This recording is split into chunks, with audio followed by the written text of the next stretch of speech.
3, 2, 1. Salut tout le monde et bienvenue. Aujourd'hui, vidéo un peu spéciale. Je suis parti voir enfin, en tant que grand fan de Star Wars, regardez-moi ça, le film de Mandalorian et Grogu. Grogu, c'est moche, je suis désolé. Mais Grogu, voilà. Et la preuve que je suis parti voir au cinéma. Tadam, quand tu vas au cinéma, ils t'offrent ceci. Le sachet, enfin le sachet, le saut en métal popcorn, c'est magnifique. D'ailleurs, gros bout, sors de là, s'il te plaît. Eh coucou, vous avez vu? Regardez, j'ai une piscine pour moi tout seul. Ah, c'est génial. Vigique, verse-moi de l'eau, s'il te plaît. Bon, si tu veux. Ah, excusez-moi. Ah, il est heureux. Ah, ah merci Vigique. Ah, c'est froid. Voilà. Ouais. Reste dans ta piscine. Hein. Voilà, il est trempé, super. Voilà. Donc, pour parler du film, donc je donne mon avis. Je fais exprès cette vidéo en live.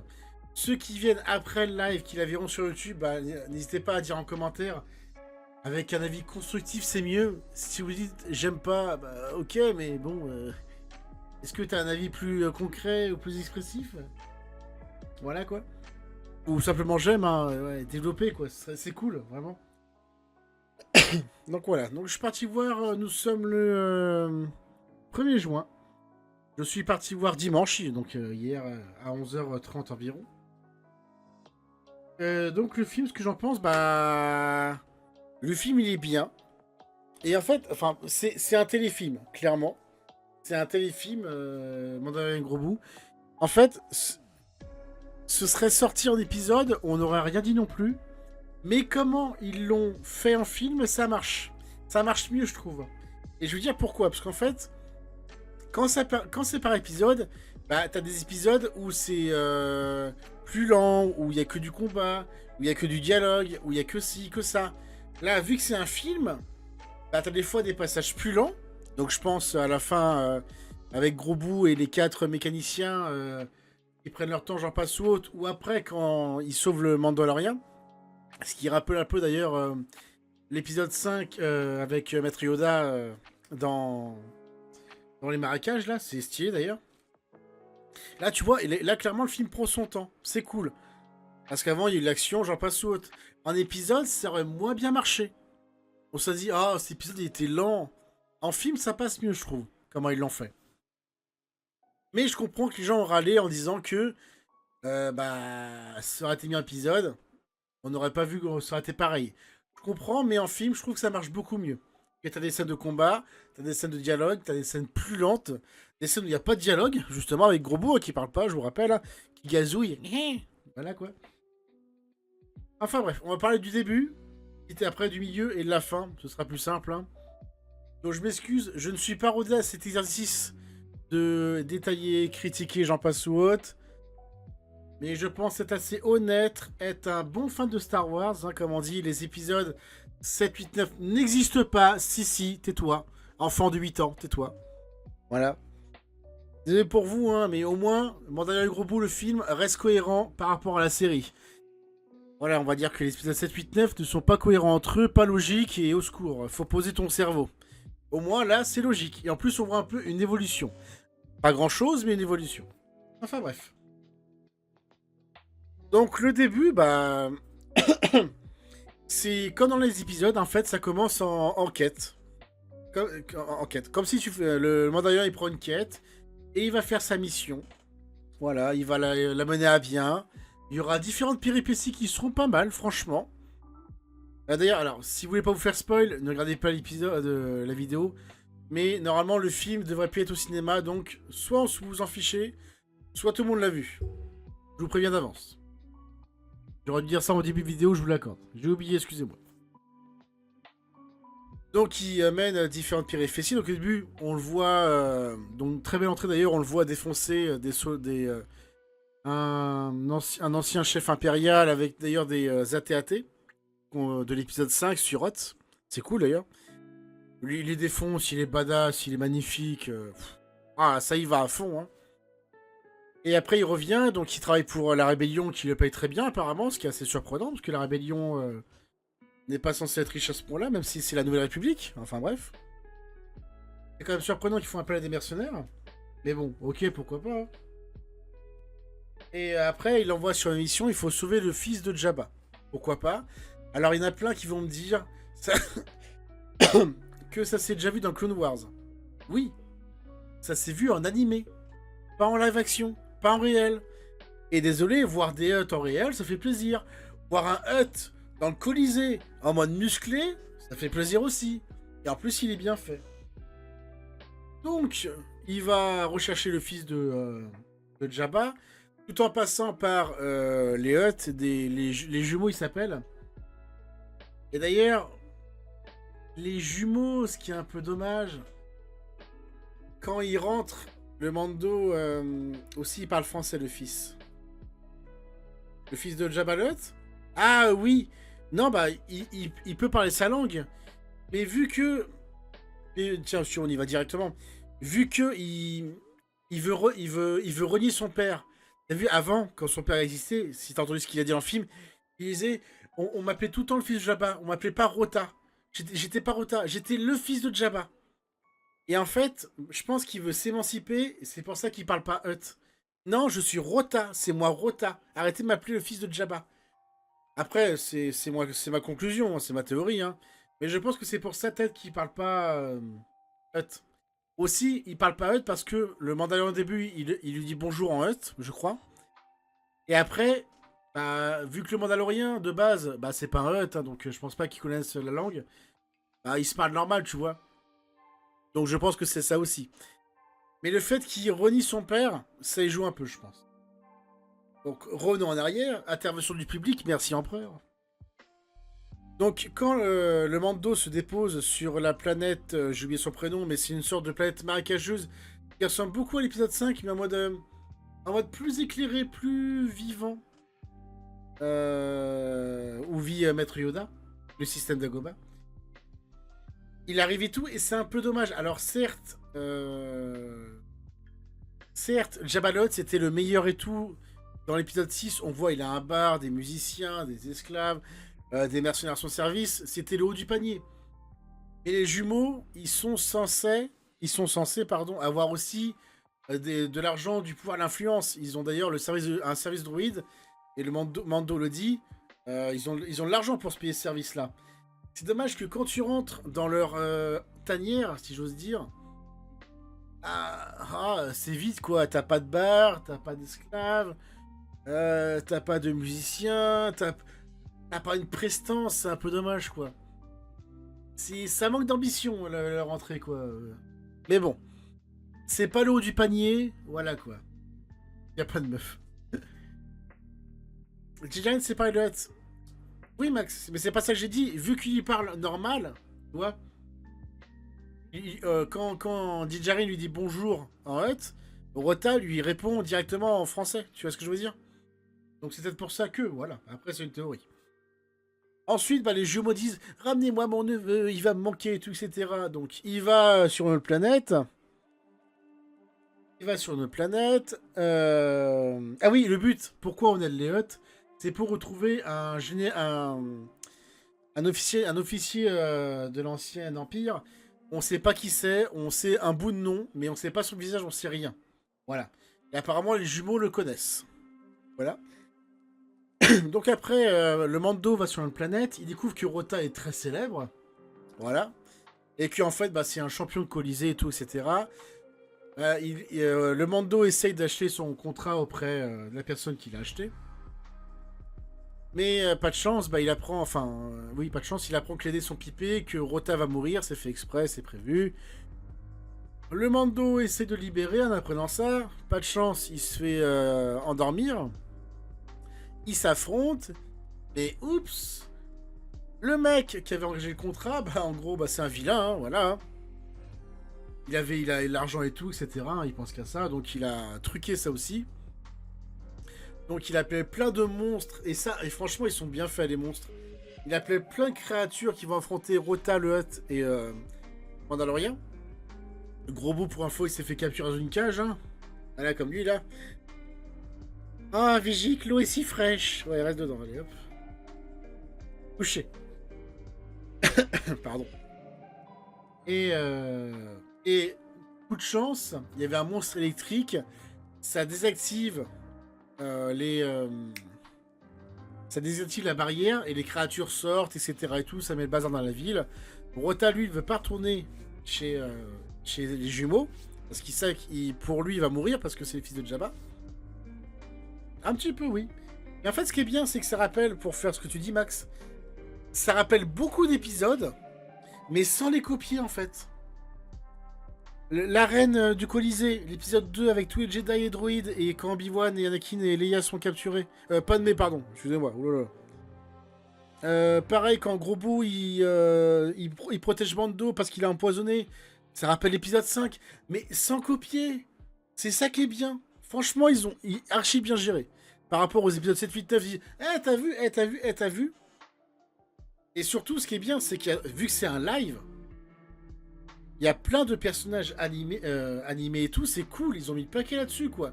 Tu vois Saz, le mec dans Rebelle, même si tu connais pas, c'est cool de voir un personnage en réel alien. Ça fait plaisir, sincèrement. Et de voir plein de monstres en réel alien. Mais on va venir petit à petit, pour pas trop faire. Voilà. Donc après, Rota se fait capturer par Mando, parce que Mando, c'est plus beau et le plus fort. Hein. Donc voilà, après, il essaye de discuter et tout, j'en passe. Comme par hasard, plot twist, magie du scénario. Rota connaît l'officier de l'Empire qui recherche. Donc, ils vont le capturer. Ils le ramènent à la Nouvelle République qui est contente. Par contre, les Hutt, oh, notre contrat, là, qu'est-ce que t'as fait là? Donc, Mando envoie Rota via un vaisseau de transport qui est censé l'emmener très loin vers la bordure extérieure. Mais pas de chance, alors, le transporteur c'est un droïde. Et il le trahit et il l'emmène chez les Hutt. Et d'ailleurs, après, il se fera tuer le droïde. Pas de chance, hein. Mais sauf que maintenant, ils ont mis une prime aussi sur le Mandalorien, les Hutt. Et on voit un chasseur de primes cool qui est animé aussi en réel. Je sais plus c'est quoi la race, mais c'est le chasseur de primes qui a le chapeau en rond là, qui coupe tout ce que tu veux et qui résiste au blaster, et qui a un chien comme animal de compagnie. Un boot? C'est la race? Je fais confiance en Empereur, je sais plus. Et franchement, la mise en scène elle est bien, j'en passe ou autre. Et c'est cool. Dans le prénom? Ah ok, d'accord. Ah, il dit son prénom? Ah ouais. Donc c'est bien, tu vois, le Mando est pas invincible, il se fait capturer et tout, ainsi de suite. Nouvelle péripétie, tu vois. Et c'est là où on passe à la scène, on va dire mignon. Parce qu'il y a, alors il y a beaucoup de, alors il y a beaucoup de scènes marrantes avec lui là. Coucou, c'est moi. Oh là là, t'es trempé gros bout. Avec cette peluche là. Franchement, les scènes d'humour et tout par rapport à sa taille, tout passe crème. Franchement, c'est ni trop lourd, ça passe, c'est ce qu'il faut. Voilà. Par exemple, je l'ai pas dit, mais dans le début, avec la TAT, dans l'un des AT-AT, il y a plein de bombes. Robo, il se retourne et il tape dans le casque de Mando. T'entends le bruit en métal. Mando qui dit attends, je vise. Il regarde les bombes, il tape plus fort. C'est bon, allez, on se tire. Wouhou. Et voilà. C'est marrant, c'est plein de mini-scènes comme ça et tout. Ça passe bien, quoi. Méchant bébé, oui. Oui, ça aussi. Mais ça vient de l'épisode qui n'existe pas, mais voilà, bon, ok. La blague est valide. Ah non, mais non, ça vient de Mando lui-même, je crois. Ah, je sais plus, je t'avoue. Je sais plus s'ils ont embêté les bébés, enfin bref, c'est pas grave. Et donc après, les mécaniciens et gros bout vont à la rescousse du Mandalorien sur la planète des Hutt avec les jumeaux. Et donc là, ça me fait beaucoup penser au petit, à la petite souris qui est fragile, mais qui s'infiltre partout en mission commando. On n'a pas d'armes, mais on a notre esprit et notre intelligence pour traverser les méchants. Franchement, ça passe trop bien la scène. Même les musiques et tout, etc. Ça passe très bien. Ah bah, c'est à leur taille, hein, Max. Hein. Et donc, ils arrivent à sauver le Mandalorien après un magnifique combat Montre encore des créatures animées, c'est magnifique. Les bestioles qu'on voit dans l'eau, qui ont une lance et tout. J'ai oublié leur prénom, je suis désolé public. Ça fait tellement longtemps qu'on les a pas vus. Ah, flûte. Je sais, si quelqu'un sait le nom, tant mieux, dites-le moi en commentaire avec joie, mais voilà. Au début, il affronte les petits serpents reptiles. Ouais, je sais plus leur nom, bah ça. J'aurais dû me renseigner avant. Attendez, je vais me sortir. Et après, il affronte le dragon serpent blanc. Et franchement, trop bien animé. Vraiment, les créatures en live, comment ils ont fait, ça passe bien. Franchement, c'est cool. Ça passe vraiment bien, c'est un beau combat, c'est cool. Et voilà quoi. Et donc après, bah, malheureusement, pendant son combat, le Mandalorien se fait blesser. Et là, tu vois Gros Boo, et ça rappelle beaucoup l'épisode 5 avec Yoda sur Dagobah. En fait, bah, Gros Boo va prendre soin de lui donner de l'eau, lui créer une petite tanière, le cacher et tout, j'en passe. Au début, on le voit, il le cache, il est censé partir avec les mécaniciens là. Mais il s'en va pas, heureusement d'ailleurs. Et il s'en occupe et tout, et j'ai l'impression de voir un Pixar sans dialogue. Comme le film Là-haut par exemple, le début de l'intro de Là-haut. Il n'y a pas de mots, mais tu comprends tout ce qui se passe. Franchement, ils ont bien géré ça. Et surtout, ça amène une évolution du personnage de Gros Bout. Avant, bah, il savait pas faire ça. Et c'est là où je dis que ça passe mieux en film qu'en épisode. L'épisode où Gros Bout s'occupe du Mandalorien, bah, c'est une scène qui est lente, qui est fait exprès et tout. Ça aurait été un épisode, les gens seraient lassés. Dans le film, ça passe, je trouve, personnellement. Ça passe beaucoup mieux en film. Tu as eu l'action avant, maintenant, hop, ça redescend. Donc après, ça remonte plus loin plus tard. Donc après, Gros Bout, en volant du poisson à une faune locale, il a la chance d'ailleurs que des créatures qui sont intelligentes, qui savent parler, vivent ici et ne sont pas hostiles. Il lui file un peu d'antipoison. Et grâce à ça, le Mandalorien va mieux, il se réveille. Et après, bah, vu qu'ils ont vu, les Hutt ont enlevé le casque du Mando et ont vu son visage, ils choisissent de les tuer. Rappelez-vous le credo du Mandalorien, t'avez la voix. Et pareil, bah, ils défoncent tout le monde, les droïdes j'en passe ou autre. D'ailleurs, ils retrouvent le vaisseau, alors ça c'est un peu dommage, ils retrouvent le vaisseau de transport qu'a trahi Rota, vous savez, le droïde pilote, qui d'ailleurs a été tué. Par contre, le vaisseau, en moins de... Telle est la voie. Telle est la voie. Telle est la voie. Telle est la voie. Le vaisseau, en moins de... une journée, comment il peut se retrouver avec plein de plantes? Alors après, c'est Star Wars, tu dis, peut-être que la faune est vraiment envahissante, parce qu'on le voit, direct, comme Mando il s'évanouit, toutes les créatures rappliquent. Il n'y a même pas genre une journée ou une nuit ou autre chose, quoi. Donc tu dis peut-être que la faune locale est très envahissante, je sais pas. Va savoir. Bon. Ça, c'est vraiment un petit détail, enfin bref. Donc après, il se fait ses armes et tout, j'en passe, nanana. Donc après, il se fait ses armes et c'est la suite. Oui, et d'ailleurs, comment il s'est écrasé? C'est un peu space, ça aussi, mais bon. Ça passe, tu dis, allez, bon, allez, c'est un film, hein, voilà. Mais au moins, tu penses pas au premier coup d'œil. Voilà, quoi. Tu dis, ah, c'est le vaisseau où s'est fait emmener Rota, parce que tu vois le pilote droïde, en fait. Et même Mando le dit, après, c'est le vaisseau... Mando le dit que c'est le vaisseau où a été emmené Rota.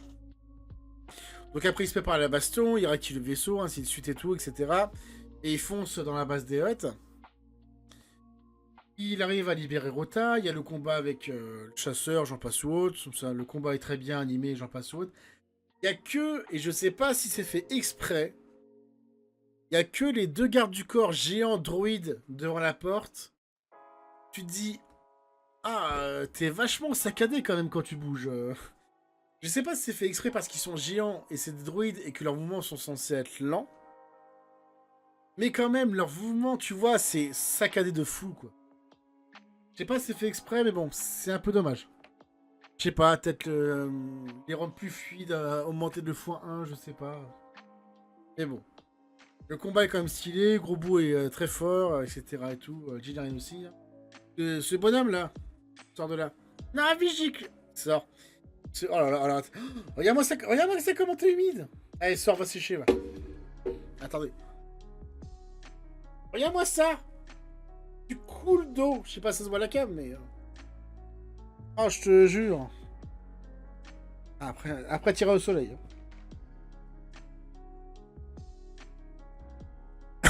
Donc le Gros Bout s'infiltre dans un des robots, il le désactive et tout en débranchant les fils, j'en passe.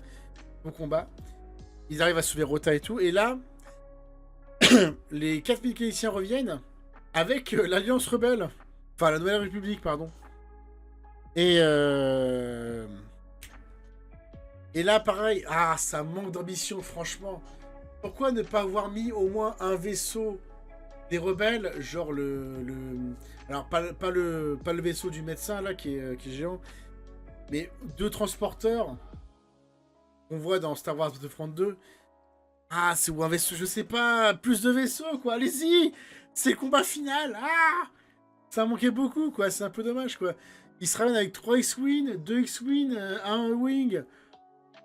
Purée, quoi, vous avez ramené vraiment un escadron pour sauver votre meilleur personnage qui lui au moins fait le taf.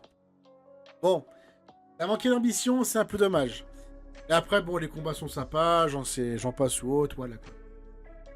Et après, tout va bien qui finit bien. Et par contre, la fin, ce qui est intéressant, et ce serait bien qu'il y ait une série par rapport à ça, c'est que Rota le Hutt veut rester avec les rebelles. Et Zaz, que je rappelle qu'on voit dans Disney Rebels, dans la série Rebels, dit, viens, j'ai un costume à ta taille. Donc, ce qui implique une coopération, ou au moins qu'il soit équipier. Franchement, ce serait énorme qu'il fasse une série là-dessus. Je sais pas, les aventures de Rota, le rebelle. Un Hutt rebelle. On n'a jamais vu ça dans Star Wars. Même, on n'a même pas imaginé une seconde, sincèrement. Rota le rebelle. Une aventure, ce serait marrant. Donc, personne... Sincèrement, je suis sûr que personne n'y a pensé. Donc, ce serait bien cool, je pense. Donc, ça amène quand même à une suite, peut-être pour d'autres séries, que, évidemment, la saison 4 ou 5 du Mandalorian, bien sûr.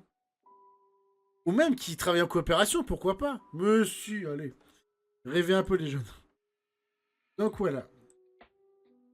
Donc, globalement, les gens qui disent que ça sert à rien que c'est fait en film et que c'est plus en série, bah non. En épisode, pardon. Si, en film, ça passe bien parce que le film, bah, temps fort, temps faible, temps fort, temps faible, ça passe beaucoup mieux, comment c'est fait comme ça. Et même, il y a plein de choses intéressantes, quoi.